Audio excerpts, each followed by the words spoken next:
오늘 비유는 농사를 지어본 일이 있는 사람에게는 더 실감이 나겠습니다.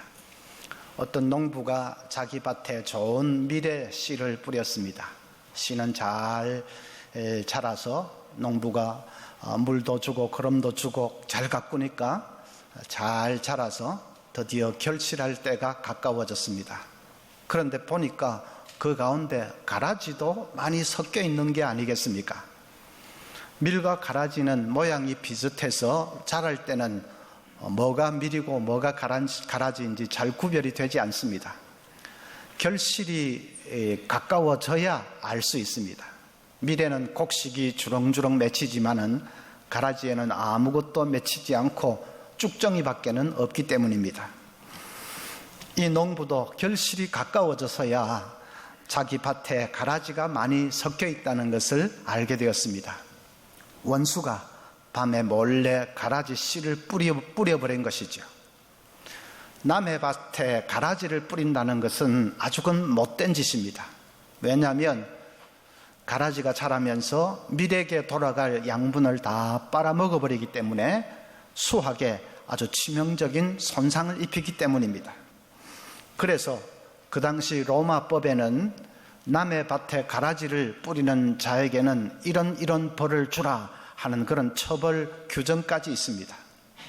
인도에서는 미운 사람을 위협할 때는 당신 밭에 가라지를 뿌려버리겠다, 그렇게 위협을 하기도 합니다. 그러니까 지금 이 주인도 원수가 몰래 밭에 가라지를 뿌린 것을 알고는 얼마나 화가 났겠습니까? 곁에 있던 종들이 주인님, 우리가 이 가라지를 당장에 뽑아버릴까요? 했습니다. 주인이 가만두라고 합니다. 가만둬라. 추수 때까지 가만두어라. 왜냐하면 가라지를 뽑다가 잘못해서 곡식마저 뽑으면 어떻게 되느냐? 그러니까 가만히 두어라. 추수 때가 되면 가라지는 다 모아다가 내가 불을 살을 것이다. 그 미운 가라지를 당장에 뽑아버리면 좋을 텐데 주인은 가만히 두라고 했습니다. 우리는 이 비유를 교회 안에는 알곡도 있고 가라지 같은 신자도 있다, 그렇게 해석하기를 잘합니다. 교회 안에는 알곡과 같은 진짜 신자도 있는 반면에 가라지 같은 가짜 신자도 있다, 그렇게 해석을 잘합니다. 그런데 예수님 해석하신 것을 보면 38절에 밭은 세상이요 했습니다. 교회가 밭이 아니라 세상이 밭이다. 그러니까 예수님이 알곡과 가라지가 섞여 있다고 한 것은 교회 안이 그렇다고 하신 것이 아니라 세상이 그렇다고 하신 것입니다. 세상에 가라지가 많다고 말씀하신 것입니다. 하나님은 이 세상에 좋은 씨를 심으십니다. 천국 백성들을 심으십니다. 그 천국 백성들을 통해서 이 세상이 의와 사랑이 넘치는 하나님의 나라로 화하게 하기 위해서 하나님은 그렇게 하십니다. 그런데 마귀도 가만히 있지 않고 마귀는 가라지를 심습니다. 악한 사람들을 심습니다. 그래서 그 악인들을 통해서 이 세상이 죄와 불법과 죽음이 가득한 암흑의 나라가 되게 하기 위해서 마귀는 그렇게 합니다. 북한 김정은 같은 친구는 명백하게 가라지지요. 그 한 사람 때문에 얼마나 많은 우리 북한 백성들 죽어가고 있고 온 세상을 핵의 위협으로 몰아가고 있지 않습니까? IS처럼 무고한 인명을 살상하는 테러리스트들로 가라지죠. 그런 가라지 두목 같은 사람들 말고도 가라지가 세상에 많습니다. 음주운전으로 남의 차를 들이박아서 그냥 일가족을 비명에 가게 만드는 사람은 가라지지요. 마약 중독, 알코올 중독, 도박 중독, 음란 중독, 그래서 가정을 파탄으로 몰아넣는 사람도 가라지지요. 악의 도구가 되어서 세상을 고통과 슬픔으로 몰아넣는 사람은 다 가라지입니다. 하나님은 그런 사람들을 왜 심판하지 않으실까요? 세상을 고통과 슬픔으로 몰아넣는 사람들인데 왜 그런 사람들을 가만히 보고만 계실까요? 그것이 하박국 선지자가 품었던 의문입니다. 하박국 1장 13절에 주께서는 눈이 정결하심으로 악을 참아보지 못하시며 패역을 참아보지 못하시거늘 어찌하여 거짓된 자들을 방관하시며 악인이 자기보다 의로운 사람을 삼키는데도 잠잠하시나이까. 하박국 선지자가 지금 답답해서 미칠 것 같은 마음으로 하나님께 따지고 있는 것입니다. 왜 저 가라지들을 방관만 하고 계십니까? 왜 잠잠히 보고만 계십니까? 하나님이 잠잠히 계시니까 우리가 가라지를 뽑아버리자 하고 일어선 사람들이 많았습니다. 지금 이 비유에서 종들이 우리가 가라지를 뽑아버릴까요? 했듯이 우리가 가라지를 처단해버리자 그러는 사람들이 많이 생겨났습니다. 예수님 당시에 열심당이라는 종파도 그런 사람들입니다. 이 열심당원들은 늘 가슴에 단도를 품고 다닙니다. 그러다가 로마의 앞잡이 노릇하는 매국노를 보면 뒤따라가서 골목길에서 암살을 해버립니다. 민족을 괴롭히는 저 나쁜 놈들은 응징을 해야 된다, 그거죠. 예수님은 오늘 그러면 안 된다고 말씀하십니다. 가라지를 가만히 두라고 하십니다. 가만히 두라고 하신 것은 가라지를 인정해서 그렇게 말씀하시는 것이 아닙니다. 마지막 추수 때가 되면 가라지를 다 불살라 심판할 것이다 하신 것을 보면 가라지를 인정해서 가만히 두라고 하신 것은 아닙니다.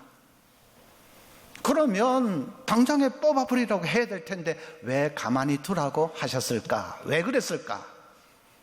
자, 그것이 오늘 설교의 초점입니다. 첫째는 우리 속에도 가라지가 있을 수 있기 때문입니다.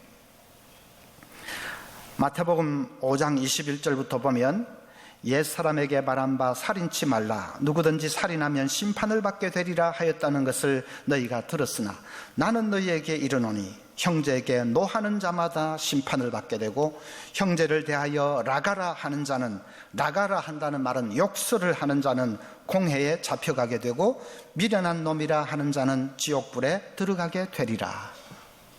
사람을 죽이는 것만 살인이 아니라 형제에 대해서 분노하고 욕설하고 하는 것도 죽인 것과 마찬가지 죄라는 것입니다. 행동으로 간음하는 것만 간음이 아니라 음욕을 마음에 품으면 간음한 것과 마찬가지라는 말씀입니다. 여러분, 하나님 말씀은 정말 엄중합니다. 행동으로 짓는 죄만이 죄가 아니라 마음으로 짓는 죄도 똑같은 죄라고 말씀합니다. 그래서 우리는 가라지를 향하여 손가락질하기 전에 자기 자신을 돌아봐야 됩니다. 나는 마음으로 죄짓고 있지는 않는가? 나는 깨끗한가? 자기 자신을 돌아봐야 됩니다. 정치인들 중에 다른 사람의 부정부패나 비리를 그냥 신랄하게 비판을 하고 고발을 하는 사람들이 있지요. 그러면 국민들은 속 시원하다고 박수갈채를 보냅니다. 그런데 나중에 보면 자기도 정치 자금을 받아 먹었습니다. 정권 바뀌고 나면 그런 거 다 드러나지 않습니까? 자기도 받아 먹었습니다. 액수는 좀 크게 먹은 것, 적게 먹은 것 차이가 있을지 몰라도 자기도 먹었습니다. 사람이 도대체 무슨 차이가 있습니까? 누가 누구를 정죄할 수 있다는 말입니까? 그래서 바리새인들과 서기관이 간음을 한 여자를 붙들고 와서 이런 여자는 그냥 모세율법대로 돌로 쳐주게 됩니다 할 때 예수님이 뭐라고 하셨지요? 요한복음 8장 7절에 너희 중에 죄 없는 자가 먼저 돌로 쳐라. 그러니까 그 많은 무리들이 끽소리도 못하고 양심에 그냥 콱 찔려가지고 그래서 하나씩 둘씩 뒷걸음질을 쳐서 다 사라져버리고 말았습니다. 우리 속에도 가라지가 있을 수 있습니다. 그래서 세상의 악인들을 향해서, 가라지들을 향해서 심판자처럼 내가 심판자처럼 그렇게 굴면 안 됩니다. 심판자는 한 분뿐이십니다. 우리 하나님 아버지, 그분만이 유일한 심판자이십니다. 우리는 가라지를 심판하려고 하기 전에 먼저 겸비하게 자기 자신을 돌아봐야 합니다. 둘째로는 가라지도 불쌍한 희생물이기 때문에 그래서 예수님이 일단은 가만히 두라고 하십니다. 가라지 씨를 누가 뿌렸다고요? 말씀 28절 보면 원수가 몰래 뿌렸다 했습니다. 원수는 마귀입니다. 가라지는 스스로 가라지가 된 것이 아닙니다. 마귀가 그 속에서 역사하기 때문입니다. 마귀가 그 사람을 사로잡아서 가라지가 되게 한 것입니다. 고린도후서 4장 4절, 그 중에 이 세상의 신이 마귀가 믿지 아니하는 자들의 마음을 혼미하게 하여 그리스도의 영광의 복음의 광채가 비치지 못하게 하매니 그리스도는 하나님의 형상이니라. 마귀가 불신자들의 마음을 혼미하게 해서 복음을 믿지 못하게 할 뿐 아니라 가라지 노릇을 하게 한다는 것이죠. 그러니까 가라지는 자기가 좋아서 가라지 노릇하는 게 아닙니다. 마귀의 종이 되어서 끌려가는 것입니다. 내 속에 거하는 죄가, 마귀가 나를 끌고 간다. 그래서 원하지 아니하는 악을 행하게 한다는 것입니다. 그러니까 가라지도 희생물입니다. 마귀의 사슬에 매여서 꾸역꾸역 끌려가는 불쌍한 희생물입니다. 마귀는 심지어는 주의 종들마저도 공격합니다. 스펄전 목사님은 위대한 부흥사 아닙니까? 그런데도 그 목사님 깊은 절망감에 빠져서 고통할 때가 종종 있었습니다. 특히 월요일 아침에 그랬습니다. 주일날 설교한다고 온 열정을 다 쏟고 나면 월요일 아침이 되면 이상한 소리가 들려오기 시작합니다. 그것도 설교라고 했냐? 너 지금 뭐 하고 있냐? 부터 시작해가지고 그래서 그냥 이상한 감정 자괴감에 사로잡히면서 맥이 쫙 빠져가지고 그런 좌절감에 헤맬 때가 종종 있었다고 합니다. 마귀가 막 공격하는 거죠. 위대한 종교개혁자 마르틴 루터도 어떤 때는 그 영이 그냥 하늘 꼭대기까지 올라간 것 같지만 어떤 때는 깊은 절망의 나락에 떨어진 것 같을 때도 있었다고 합니다. 그럴 때는 루터가 마치 어린아이처럼 흐느껴 울면서 잠들 때도 있었다고 합니다. 위대한 주의 종들마저도 무차별적으로 공격하는 것입니다. 그런데 우리 같은 보통 사람들이야 뭐 더 말할 나이가 있겠습니까? 그래서 그 소나기에 딱 사로잡히게 되면 이제 가라지 노릇을 하는 것입니다. 그래서 우리는 가라지를 불쌍히 여겨야 됩니다. 어떤 분은 속으로 생각하겠지요. 가라지 자기 책임도 있지 않느냐? 자기 책임도 있지. 무조건 나쁜 짓만 하면 내 탓이 아니고 마귀 탓이다. 자꾸 그렇게 하면 되느냐? 자기 책임도 있지 않느냐? 그 말도 맞습니다. 자기 책임도 있기 때문에 마지막까지 돌이키지 않으면 심판을 받습니다. 오늘 말씀한 그대로 마지막 추수 때까지 돌이키지 않으면 심판받습니다. 그러나 그 전까지는 이렇게 끌려가고 있는 그 불쌍한 영혼을 우리가 직시하면서 불쌍히 여겨야 됩니다. 미워하려면 가라지를 미워할 것이 아니라 그 배후에서 역사하는 마귀를 미워해야지요. 에베소서 6장 11절부터 마귀의 간계를 능히 대적하기 위하여 하나님의 전신갑주를 입으라. 우리의 씨름은 혈과 육을 상대하는 것이 아니요 통치자들과 권세들과 이 세상의 이 어둠의 세상 주관자들과 하늘에 있는 악의 영들을 상대함이라. 우리가 상대해서 싸워야 할 대상은 이 눈에 보이는 혈과 육을 가진 가라지가 아니라고 했습니다. 우리가 진짜로 싸워야 할 상대는 악의 영들, 하늘에 있는 악한 영들을 상대함이라. 그래서 미워하려면 마귀를 미워해야 되죠. 여러분 기도할 때에 하나님 저 나쁜 사람 손 좀 봐주세요. 제발 그렇게 기도하시면 안 됩니다. 그 사람 손 좀 봐달라고 할 것이 아니라 그 배후에서 그는 그 사람을 질질 끌고 가고 있는 마귀를, 악한 영을 똑바로 바라보면서 하나님 저 마귀의 사슬에서 사슬을 깨트려 주십시오. 흑암의 저 세력들을 물리쳐 주십시오. 우리 그렇게 기도해야 되죠. 가라지는 심판의 대상이 아니라 구원의 대상입니다. 디모데전서 2장 4절, 이 말씀은 우리 다 같이 한번 큰 소리로 읽어보십시다. 시작. 하나님은 모든 사람이 구원을 받으며 진리를 아는 데 이르기를 원하시느니라. 하나님 당연히 그렇게 하시겠죠. 모든 사람이 구원받기를 원하신다. 이 모든 사람 안에 가라지도 포함됩니까? 안 됩니까? 물론 되겠지요. 그래서 심판은 마지막 날까지 돌이키지 않으면 그때 받을 것이고, 지금은 심판의 대상이 아니라 구원의 대상입니다. 그래서 우리는 어떤 가라지라도 포기하면 안 되겠습니다. 러시아의 대문호 도스토옙스키의 소설 중에 죄와 벌이라는 대작이 있습니다. 주인공 라스콜리니코프는 전당포 노파를 살해해버립니다. 그 전당포 노파는 지독한 돈밖에 모르는 수전노입니다. 없는 가난한 사람들의 약점을 잡아서는 어떻게 하든지 돈을 긁어내는 피도 눈물도 없는 수전노입니다. 라스콜리니코프는 저런 노파는 이 세상에 필요 없는 존재다. 바퀴벌레처럼 이 세상에 해악만 끼치는 필요 없는 존재다. 그래서 살해를 해버립니다. 자기 손으로 가라지를 뽑아버린 것입니다. 또 한 사람 주인공이 등장하는데 소냐라는 여성이지요. 소냐는 자기 몸을 팔아서라도 술주정뱅이 아버지를 복량을 하고, 그리고 배다른 형제와 계모들을 돌봅니다. 자기 희생의 극치입니다.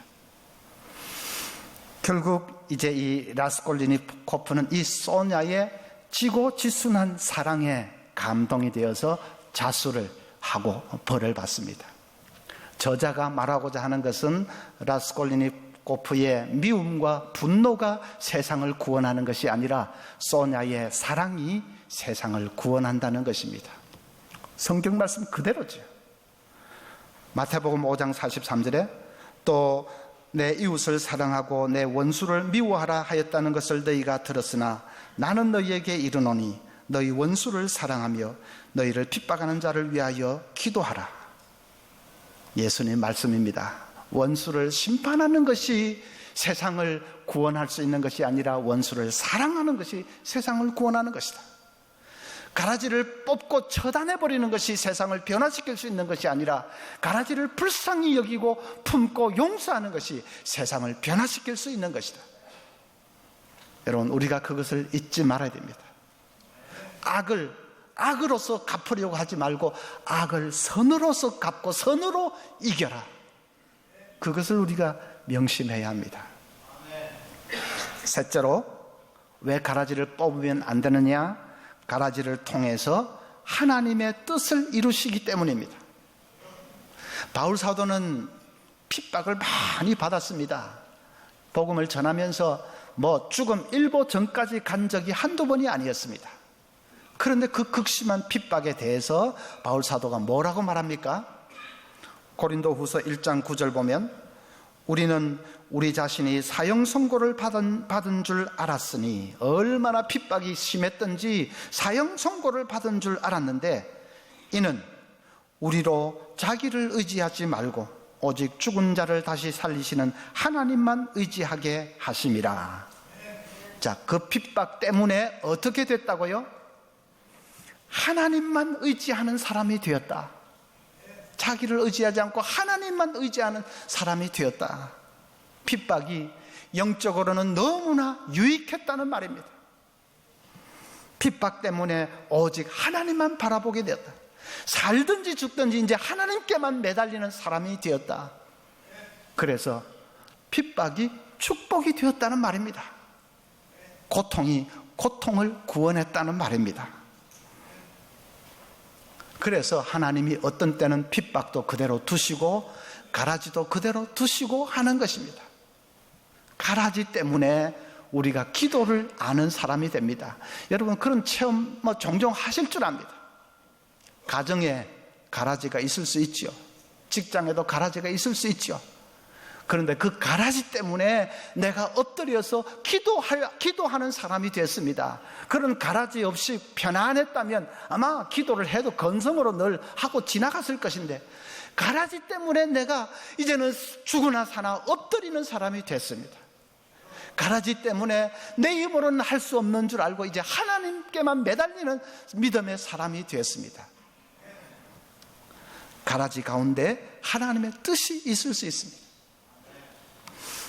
어떤 가정에 1살 터울의 이 남매가 있었습니다. 남자아이는 5살이고 여자아이는 4살입니다. 하루는 엄마가 장에 간 사이에 이 여자아이가 고구마를 먹다가 그의 목에 걸려가지고 그냥 질식했습니다. 가정부가 놀라서 어찌할 줄을 모르고 시장으로 달려가서 엄마에게 그 소식을 알렸습니다. 엄마가 황급하게 달려와 보니 아이가 새파래가지고 미동도 하지 않습니다. 그 아이를 품에 안고 병원으로 달렸습니다. 그러나 의사에게서 들은 말은 아이가 이미 죽었다는 한마디였습니다. 얼마나 비통했겠습니까? 세월이 흘러서 슬픔이 조금 가라앉자 부부는 이제 예정에 없던 아이 하나를 더 가지기로 그렇게 의논을 했습니다. 몇 년 후에 정말 딸을 새로 얻었습니다. 그 딸이 잘 자라서 25살 되던 해에 결혼을 했습니다. 그리고는 방탕하게 사는 남편에게 복음을, 예수님을 전했습니다. 그 방탕하게 살던 남편이 아내를 통해서 예수님을 믿게 되었고 죽음의 자리에서 해어나게 되었습니다. 나중에는 신학 공부를 해서 목사까지 됐습니다. 그분이 바로 이재철 목사님입니다. 이 땅의 많은 젊은이들에게 구원의 빛을 비추어준 이재철 목사가 그렇게 해서 목사가 됐습니다. 생각해보면 정말 알 수 없는 것이 인생입니다. 어린 그 딸을 잃었을 때만 해도 가정이 얼마나 슬프고 비통했겠습니까? 그런데 그 딸을 잃었기 때문에 새로 딸을 하나 더 얻었고, 예정에도 없었는데 하나 얻었고, 그 딸이 자라서 남편을 구원했고, 그 남편이 이 땅에 수많은 사람들을 구원해 내었습니다.